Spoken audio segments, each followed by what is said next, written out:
Hello and welcome to Magnet Brains Hindi. मैं हूं आपका दोस्त और आपका होस्ट अनिल पाटीदार। दोस्तों, जैसा कि आप जानते हैं कि हमने उत्तर प्रदेश बोर्ड का अध्ययन शुरू कर दिया है और उत्तर प्रदेश बोर्ड के अंतर्गत हम लोग पढ़ रहे हैं हमारा कक्षा 8वीं का सामाजिक विज्ञान। कक्षा 8वीं के सामाजिक विज्ञान में हम लोग बात कर रहे हैं भूगोल के बारे में, और भूगोल की जो किताब है पृथ्वी और हमारी दुनिया, पृथ्वी और हमारी दुनिया के अंतर्गत हम लोग पहुंच चुके हैं चैप्टर नंबर 11 में। हमारा अध्याय नंबर 11 पढ़ रहे हैं। अध्याय नंबर 11 का नाम है आपदा एवं आपदा प्रबंधन। तो इसमें आपदा की बात हो रही तो आपदा बहुत प्रकार की होती है, चाहे वो प्राकृतिक हो चाहे मानव निर्मित हो। दोस्तों, इससे पिछले वाले वीडियो में हमने क्या पढ़ा था? इससे पिछले वाले वीडियो में हमने भूकंप के बारे में पढ़ा था, अर्थक्वेक, जो कि अपने आप में एक बहुत बड़ी प्राकृतिक आपदा है। आज हम लोग भूकंप से जुड़ी हुई दूसरी आपदा के बारे में पढ़ने वाले हैं, जो एक प्राकृतिक आपदा है और ये भी काफ़ी मात्रा में तबाही मचाती है। 2004 में भारत ने इस तबाही को झेला था। दोस्तों मैं बात कर रहा हूँ सुनामी की। ये सुनामी क्या होती है, आज हम लोग सुनामी के बारे में पढ़ने वाले हैं। तो हमारी दूसरी आपदा का नाम है सुनामी।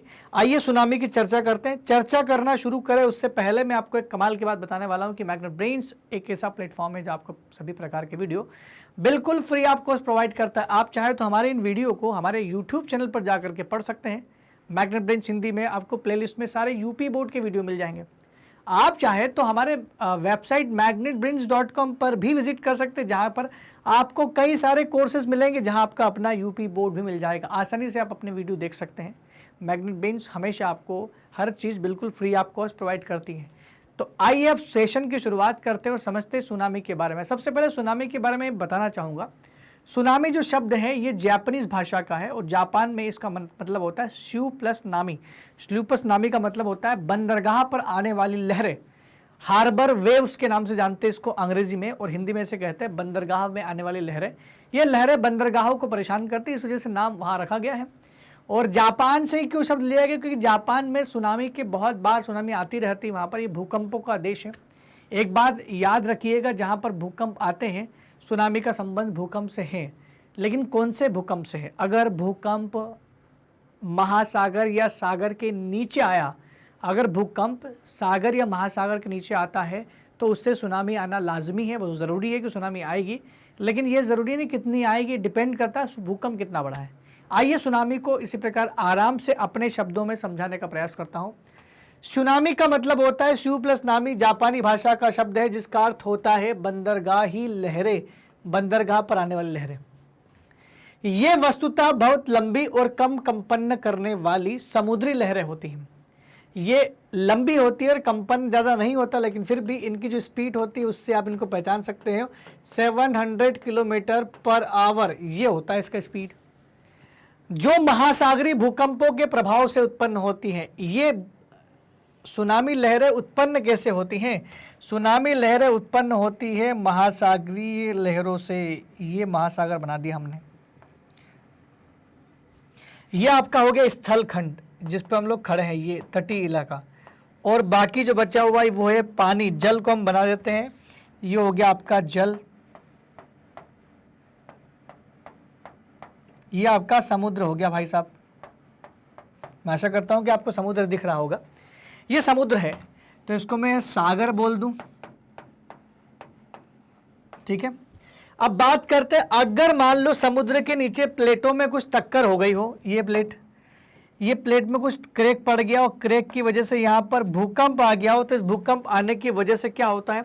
ये जो पानी का, ये जो दिख रहा है आपको, ये पानी का ऐसा उठ के ऐसे लहरों में तब्दील हो जाता है।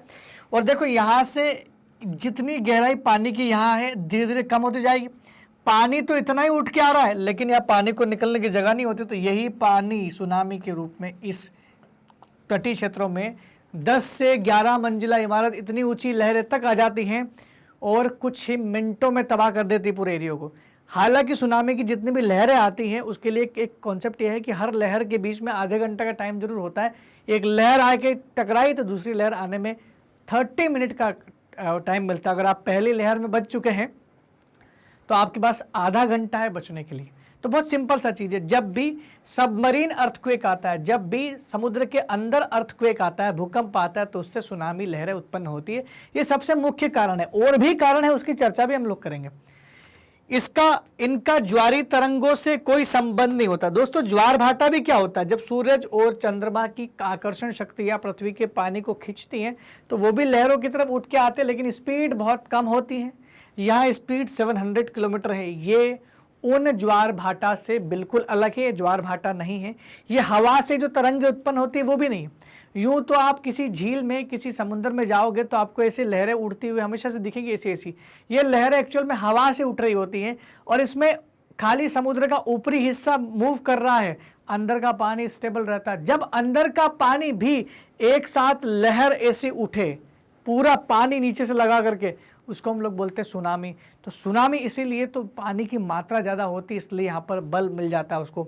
सुनामी लहरों के साथ जल की शक्ति संपूर्ण गहराई तक होती है। देखिए यही बात मैंने बोला, संपूर्ण गहराई तक का जल ऊपर उठता है और इसलिए ये प्रलयकारी हो जाती है। खुले सागर में अगर मान लो आप समुद्र के अंदर नाव लेके चल रहे हो और आपके जस्ट नीचे ही भूकंप आया है और वहीं से सुनामी जनरेट हुए, तो आप सबसे सेफ जगह पर हो, क्योंकि वो आपको परेशान नहीं करेगी। सुनामी नुकसान करती है जैसे जैसे तटीय क्षेत्रों पर पहुंचेगी। जैसे मान लो आपने यहीं पर नाव बना ली अपनी, ये आप नाव पे खड़े हो और यहीं पर सुनामी आए, तो सुनामी यहाँ से जनरेट होगी और यहाँ पर इसकी खाली जो लहरें होती है वो 1 मीटर ऊंची होती है। लेकिन जैसे जैसे तटरेखा की ओर ये चलेगी सुनामी, वैसे वैसे इसकी ऊंचाई बढ़ती चली जाएगी। जैसा कि आप यहाँ देख पा रहे हो, ये इतनी हो जाएगी। लेकिन अगर आपको सेफ होना है, अगर आपको पता चल के सुनामी आने वाली है, तो और बीच समुद्र में जाने का प्रयास करो अगर आपके पास नाव है तो, क्योंकि अगर आप तट की ओर आओगे तो मरोगे, उधर जाओगे तो बचोगे। ये बचाव का एक अपना एक कॉन्सेप्ट है कि भाई आप जा सकते हैं। क्यों? क्योंकि उस समुद्र के तल पर यहाँ पर सुनामी कई लहरों की ऊंचाई कम होती है, कम डिस्ट्रक्टिव होती है, कम विनाशकारी होती है। अगर आप तटीय क्षेत्रों में है तो जल्दी से वहाँ से निकल जाइए। वैसे भी 10 घंटे पहले पता चल जाता है कि अगर सुनामी बहुत दूर से आ रही है तो अर्ली वार्निंग सिस्टम लगा है भारत के हैदराबाद में, जिससे पता चल जाता है कि सुनामी आने वाली। सुनामी की भविष्यवाणी की जा सकती है, भूकंप की नहीं की जा सकती, तो सुनामी से बचा जा सकता है। खुले सागर में इन तरंगों की ऊंचाई अधिकतम 1 मीटर होती है। खुले सागर में कम होती है क्योंकि वहां पर गहराई है उसके पास में। जैसे जैसे गहराई घटेगी तो वैसे वैसे ऊपर उठेगी सुनामी की लहरें। तो सुनामी की लहरें नुकसान करती है कहाँ? तटीय क्षेत्रों में। इनकी ऊंचाई में असामान्य रूप से वृद्धि हो जाती है, जिससे अल्प समय में ही महान विनाश की स्थिति उत्पन्न हो जाती है। इनकी ऊंचाई कहाँ असामान्य हो जाती है? इनकी ऊंचाई असामान्य रूप से वृद्धि हो जाती है, लेकिन कहाँ पर? तटीय क्षेत्रों में। ये ध्यान जरूर रखना, तटीय क्षेत्रों में जब जैसे पहुंचती हैं इनकी ऊंचाई में असामान्य वृद्धि हो जाती है और महासागरीय प्लेटों के अभिसरण क्षेत्रों में यह सर्वाधिक शक्तिशाली होता है। जिन क्षेत्रों में 2 महासागरीय प्लेटें एक दूसरे से ऐसे टच कर रही है, महासागरीय प्लेट पे ऐसे टच हो रहा है, ये प्रशांत महासागर में है। जहाँ 2 समुद्र के अंदर प्लेटें टकरा रही एक दूसरे के ऊपर, एक दूसरे टकरा रही हैं, तो वहाँ पर तो हमेशा भूकंप आते ही रहते हैं। इस वजह से वहाँ पर ज़्यादा शक्तिशाली सुनामी डेवलप होगी। सुनामी लहरों की दृष्टि से प्रशांत महासागर सबसे खतरनाक है। मैंने बोला ना, प्रशांत महासागर में ही 2 प्लेटें आपस में टकरा रही है। ये एक प्लेट और दूसरी प्लेट इसके नीचे धसी हुई है, ये 2 प्लेट, ये दोनों प्लेट आपस में टकरा रही है। लेकिन दोनों प्लेट की खासियत क्या है? ये भी महासागरीय प्लेट, इसके ऊपर भी पानी ही है, महासागरीय प्लेट है। और ये भी कौन सी है? महासागरीय प्लेट है। जब 2 महासागरीय प्लेट टकराती हैं तो दोनों का घनत्व तो ज़्यादा होता ही है, जिसकी वजह से यहाँ पर भूकंप बहुत अच्छा वाला, तगड़ा वाला भूकंप आता है। यहाँ पर अक्सर ज्वालामुखी फटने से भी भूकंप आते हैं। अब भूकंप क्यों आ रहा है बार बार? क्योंकि इस एरिया में, इसी प्रशांत महासागरीय एरिया में ज्वालामुखी बहुत ज़्यादा आते हैं। यहाँ पर एक रिंग ऑफ फायर बना हुआ था, तो जापान के आसपास ज्वालामुखी बहुत सारे फटते हैं और ज्वालामुखी जब ब्लास्ट के साथ फटता है तो वाइब्रेशन करके भूकंप तो आएगा, जिसके कारण यह क्षेत्र रिंग ऑफ फायर के नाम से जाना जाता है। हालांकि प्रशांत महासागर में हद से ज़्यादा सुनामी तूफान आते हैं, ज़्यादा ही आते हैं, जबकि अन्य में कम आते हैं। लेकिन फिर भी अन्य महासागर भी इतने अछूते नहीं है, वहाँ पर भी आते हैं। 2004 में भारत के हिंद महासागर में सुनामी आई थी, हमने देखा 2004 में भारत के बहुत सारे लोगों को परेशानी हुई थी। भारत समेत लगभग 11 से 13 देश ऐसे थे जो सुनामी से प्रभावित हुए थे। भारत का तमिलनाडु, आंध्र प्रदेश, उड़ीसा, पश्चिम बंगाल जैसे राज्यों में बहुत परेशानी हुई थी और पूरे भारत में बहुत सारे लोगों की यहाँ पर जान गई थी। इतनी बड़ी सुनामी आती है और सुनामी क्या है? समुद्र जहाँ तक ख़त्म नहीं होगा वहाँ तक सुनामी की लहरें जा सकती है। सुनामी की लहर में इतनी ताकत होती है ना दोस्तों कि वो आधी दुनिया ट्रेवल कर सकती है, इतनी पावर होती है। जब तक कि उसको तट न मिल जाए तब तक वो चलती रहेगी। इसलिए अपने आप में बड़ी आपदा है। अब आप बात करते हैं सुनामी होने के कारण क्या है, सुनामी उत्पन्न होने के कारण क्या क्या है। सुनामी मुख्य रूप से प्राकृतिक आपदाओं से उत्पन्न होती है, जैसे कि ज्वालामुखी और भूकंप, ये तो हमने पढ़ा है। सुनामी जो है प्राकृतिक आपदा जो आती है उसी से जनरेट होती है। जैसे पहला सबसे मेन कारण होता है सुनामी का, वो होता है अर्थक्वेक, भूकंप। भूकंप सुनामी का महत्वपूर्ण कारक है। जब समुद्र के अंदर दो प्लेट भूकंप के कारण खिसक जाती हैं तो उससे समुद्र के अंदर बहुत तेज कंपन हो जाता है और इसी कंपन की वजह से लहरें उत्पन्न हो जाती हैं। जैसे भूकंप, नॉर्मल भूकंप जो आपने देखा हो तो ऐसा देखा होगा कि सड़क फट गई, ये हो गया। अगर यही भूकंप पानी के अंदर हो जाए, यही भूकंप पानी के अंदर हो जाए तो ये जैसे पानी का ये भरा हुआ पूरा एरिया और पानी के अंदर हो जाए तो वो लहर जनरेट होना शुरू हो जाएगी। तो जब भूकंप पानी के अंदर आ जाए, समुद्री भूकंप बोलते हैं उसको अंग्रेजी में सबमरीन अर्थक्वेक के नाम से जानते हैं। इससे समुद्र के मध्य भाग में छोटी छोटी लहरें उत्पन्न होती हैं और तटीय क्षेत्रों में जाते जाते यह लहरें बहुत बड़ी हो जाती है और तेज रफ्तार की हो जाती है। रफ्तार मैंने बताई, हमेशा याद रखना, 700 किलोमीटर पर आवर की रफ्तार से सुनामी की लहरें जनरेट होती हैं। तो एक कारण तो हमने समझ लिया क्या, भूकंप। दूसरा कारण है भूस्खलन। अगर मान लो कोई बड़ा सा पहाड़ या पहाड़ी जो है समुद्री तटीय एरिया में है या समुद्र के बीच में मान लो कई बार टापू होते हैं, उस टापू का बहुत बड़ा हिस्सा टूट करके अचानक से समुद्र में गिर गया एकदम से, तो क्या, अरे भाई हम लोग छोटी सी एक टंकी होती है ना घर में, उस टंकी में इतना बड़ा पत्थर फेंक दो एकदम से ऊपर से, ऐसे टंग करके जब गिरेगा वो तो ऐसे ऐसे लहर उठ जाएगी। जब छोटा सा पत्थर लहर उठा सकता है तो बहुत बड़ा पहाड़ का हिस्सा जब समुद्र में गिरेगा तो अचानक से लहर उठेगी ऐसे ऐसे, तो उससे सुनामी लहरें आ सकती है, लेकिन बहुत पावरफुल तो नहीं, लेकिन सुनामी जनरेट तो हो सकती है। ये भूस्खलन का एक दृश्य है, जैसे कि ये यहाँ का पूरा एरिया नीचे गिर गया, मान लो नीचे समुद्र है, ये एरिया एकदम समुद्र में गिरा धस के, तो समुद्र में क्या आ सकता है, तटीय क्षेत्रों में हल्की फुल्की सुनामी आ सकती है। तो भूस्खलन भी, लैंडस्लाइड भी एक कारण है सुनामी का।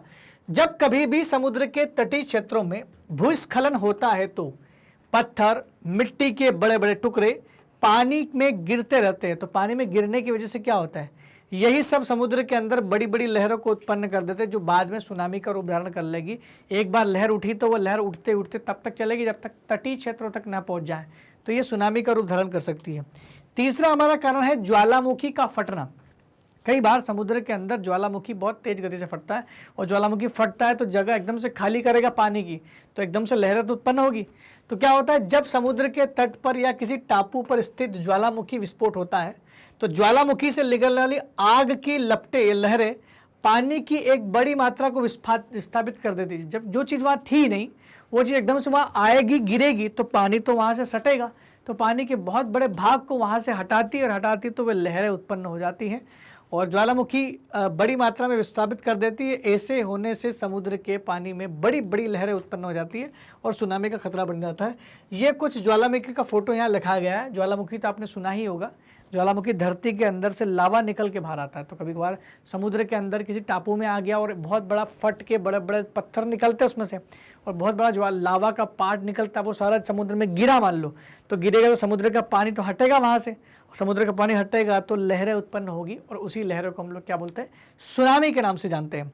और आखिरी और अंतिम कारक जो बहुत रेयर देखने को मिलता है, क्षुद्र ग्रह या उल्का के गिरने से। ये कभी कभार होता है, बहुत रेयरेस्ट में रेयर केस है, फिर भी इसको कारण तो माना गया। मान लो उल्का पिंड और क्षुद्र ग्रह क्या होते हैं, ये पृथ्वी, हमारे सौरमंडल के बाहर घूमने वाले कुछ तत्व होते हैं, आकाशीय पिंड होते हैं, जो कभी कभार घूमते घूमते पृथ्वी के अंदर आ जाते हैं और पृथ्वी के अंदर आते हैं तो कभी कभार पृथ्वी की धरती से टकरा जाते हैं, बहुत बड़ा गड्ढा क्रिएट करते हैं, क्रेटर।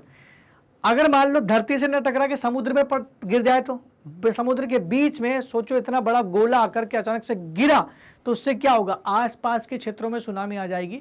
और ये बहुत देखा ही नहीं, सुना ही नहीं कभी, बहुत सालों पहले कभी कहाँ हुआ होगा तो नहीं पता, इसके एविडेंसेस तो नहीं मिलते कि कभी गिरा होगा, लेकिन ऐसा बोल सकता है कि इतना बड़ा आकाशीय पिंड अगर गिरेगा तो डेफिनेटली आना तो चाहिए सुनामी, लेकिन अभी हमने कई सालों से इसका अनुभव तो नहीं किया। दोस्तों तो ये थी हमारी सुनामी, लेकिन सुनामी से बचने के उपाय क्या है, उपाय की चर्चा भी कर लेते हैं उससे पहले कि मैं टॉपिक खत्म कर दूं। उपाय की चर्चा करने के लिए मैं आपको बताना चाहूँगा कि सबसे पहले तो हमें पता होना चाहिए कि सुनामी कहाँ पर, कितनी देर में या कहाँ से आने वाली है। अगर मान लो बंगाल की खाड़ी में सुनामी जनरेट होने वाली है, असम या फिर अरब सागर की में सुनामी जनरेट होने वाली है, तो भारत के हैदराबाद में एक सिस्टम लगाया गया सरकार ने, उसका नाम है अर्ली वार्निंग सिस्टम। ये अर्ली वार्निंग सिस्टम जैसे ही भूकंप जनरेट होता है समुद्र के अंदर, तभी बता देता है कि सुनामी आने वाली है। तो उससे पहले जितने भी जो पोर्ट है, जो तट रेखा वाले जो एरिया है, उन सबको खाली करवा लेगी सरकार। और खाली करवाने के लिए NDRF, national disaster rescue force हमारे पास में है, जो इनको वहाँ से अलग जगह ऊपरी इलाके में जाकर टापू में या शहर से बाहर कर देती, ताकि सुनामी का प्रभाव यहाँ पर ना हो। तो सुनामी से पहले की तैयारी हो सकती है। सुनामी के दौरान भी जो जितने भी तटीय इलाके हैं, वहाँ पर जो रोड है वो काफ़ी चौड़े चौड़े बनाए जाते हैं और वहाँ पर गाड़ियाँ तैनात रहती है, तो तुरंत लोगों को वहाँ से निकाला जाता है। और जिनके घर या जिनके सामान साज का नुकसान हुआ है, सरकार उनको मुआवजा वगैरह देती है और रिहेबिलिटेशन करवाती है। तो ये होता ही है। सुनामी हमने अभी तक झेली एक बार है, लेकिन चक्रवात तो कई बार आते हैं दोस्तों। तो ये सुविधा हमेशा, ये सुरक्षा हमेशा सरकार हमेशा देख कर रखती है और करती भी है। और कई बार ऐसा हुआ है कि सरकार इसमें सफल भी हुई है, चक्रवात से कई बार नुकसान भी नहीं हुआ। दोस्तों, अगर आपको ये सारे यूट्यूब पर वीडियो देखना है यूपी बोर्ड के, तो आप जा सकते हैं मैग्नेट ब्रेन्स हिंदी के चैनल पर, जहाँ पर आपको वॉच विश जो लिस्ट होगी, प्ले लिस्ट, वहाँ पर आपको सारी वीडियोस अवेलेबल होंगे, यानी चैप्टर 11 तक के वीडियोस आपको मिल जाएंगे। लेकिन अगर आपको ये वीडियो वहाँ ढूंढने में परेशानी हो रही है, तो घबराइए मत, आप हमारी वेबसाइट पर विजिट कर सकते हैं। आपको वहाँ ना मिले तो हम वेबसाइट पे भी अवेलेबल करवाते हैं। आप वेबसाइट पर जाइए, वेबसाइट का नाम है magnetbrains.com। आप हमारी वेबसाइट पर विजिट करेंगे तो आपको खुद ही समझ में आ जाएगा कि आपको पढ़ना क्या है, क्योंकि वहाँ क्लियर लिखा होता है यूपी बोर्ड, बिहार बोर्ड। तो अपना क्लिक करके अपना चैप्टर पढ़ लो। और दोस्तों, कभी भी मैग्नेट ब्रेन्स ये नहीं बोलेगा आपको कि 2 वीडियो 4 वीडियो अच्छे लगे तो उसके बाद सब्सक्रिप्शन ले लो या पेड कोर्स ले लो। हम कभी भी बाय वाला ऑप्शंस नहीं रखते, न ही मैग्नेट ब्रेन्स कभी भी आपको कूपन कोड जैसी स्कीम जारी करता है। मैग्नेट ब्रेन्स इस बात का आश्वासन देता है कि वॉच 100% फ्री, जब तक देखना चाहे आप देख सकते हैं, किसी वीडियो को कितनी भी बार देख सकते हैं, हमें उससे कोई ऑब्जेक्शन नहीं। हमारा बस एक ही मानना है कि आप जितना हो सके हमारे वीडियो को पढ़ें, देखें, ताकि आप अपने अच्छे भविष्य के लिए अग्रसर हो सके। दोस्तों, मैग्नेट ब्रेन्स एक ही कोर्स नहीं कराता, मैग्नेट ब्रेन्स बहुत सारे कोर्सेज कराता है। आप चाहे तो अपने फ्रेंड्स को ये सजेस्ट कर सकते हैं। हमारे टॉप कोर्सेज कुछ इस प्रकार हैं। CBSE हिंदी और इंग्लिश माध्यम में हम लोग सारे के सारी क्लासेस कवर करवाते हैं। जहां अंग्रेजी मीडियम में हम लोग किंडरगार्टन से लेकर कक्षा 12वीं तक कवर करवाते हैं, वहीं हिंदी मीडियम में कक्षा 7 से कक्षा 12वीं कवर कराई गई है। अगर हम लोग बात करें इसके अलावा अन्य कोर्सेज की, तो हम लोग NTSC और ओलंपियाड जैसी परीक्षाओं की तैयारी भी करवाते हैं। CUET common university entrance test, जो लोग 12वीं कक्षा कर रहे होते हैं उनके लिए 12वीं के बाद सेंट्रल यूनिवर्सिटी यानी केंद्रीय विद्यालय, विश्वविद्यालय में जाना है, तो एक ही तरीका है। अब नया जो तरीका है वो है CUET की एग्ज़ाम देनी पड़ेगी। उसकी तैयारी भी मैग्नेट ब्रेन्स बिल्कुल फ्री में करवाता है। इसके अलावा हम अन्य कोर्सेस IIT JEE नीट जैसी उच्च स्तरीय प्रतियोगिता की तैयारी करवाते परीक्षाओं की। उसके अलावा SSC, RRB, bank, insurance, Bihar board, UP board, UPSC, जेब और केब जैसी परीक्षाओं की तैयारी भी मैग्नेट ब्रेन्स बिल्कुल फ्री आपको करवाता है। दोस्तों, अगर आपको हमारे वीडियो बहुत अच्छे लग रहे हैं तो कृपया कमेंट सेक्शन में लिख के ज़रूर बताएं। साथ ही साथ हमारे चैनल और हमारे वीडियो को लाइक, शेयर और सब्सक्राइब करना बिल्कुल भी ना भूलें। तब तक के लिए दोस्तों धन्यवाद। Thank you very much.